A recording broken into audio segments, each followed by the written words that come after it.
ইসরায়েলকে ১০০ কোটি টাকা দান করা ডক্টর মোহাম্মদ ইউনূস কিভাবে বাংলাদেশের প্রধানমন্ত্রী হয়? এটা আমি না, দেশের কিছু জনতা বলছে। বিজ্ঞপ্তির আজকের এপিসোডে আমরা তুলে ধরব কে এই ডক্টর ইউনূস, আর তিনি আসলেই বা কেমন। সোশ্যাল মিডিয়ায় ডক্টর মোহাম্মদ ইউনূসকে নিয়ে যেসব বিতর্ক পোস্ট ঘুরে বেড়াচ্ছে তার সম্পূর্ণটাই মিথ্যা। ১০০ কোটি টাকা দানের নিউজগুলো এডিট করে বানানো ছিল। আপনি জানলে অবাক হবেন, বিশ্বব্যাপী তার এমন এমন সব রেকর্ড রয়েছে যা বিশ্বে তিনি ছাড়া আর কারো নেই। তার মতো একজন গুণী মানুষ বাংলাদেশে শত বছরে শুধু একবারই জন্মায়। পৃথিবীতে মাত্র ৭ জন মানুষ আছেন যারা একই সঙ্গে নোবেল, আমেরিকান প্রেসিডেন্সিয়াল অ্যাওয়ার্ড ও কনগ্রেশনাল গোল্ড মেডেল পেয়েছেন, যার মধ্যে ডক্টর মোহাম্মদ ইউনূস একজন। তিনি ক্ষুদ্র ঋণের জনক। তার এই সিস্টেম পৃথিবীতে ১০০টিরও বেশি দেশ ফলো করে থাকে, এমনকি যুক্তরাষ্ট্রের মতো দেশেও এটি চালু আছে।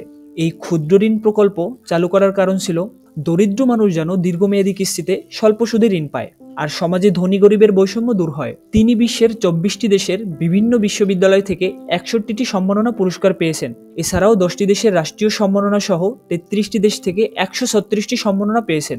গোটা বিশ্বে তিনি যেই পরিমাণ স্বীকৃতি পেয়েছেন তাতে বললে ভুল হবে না, তিনি সারা বিশ্বের সম্মানিত ব্যক্তিদের একজন।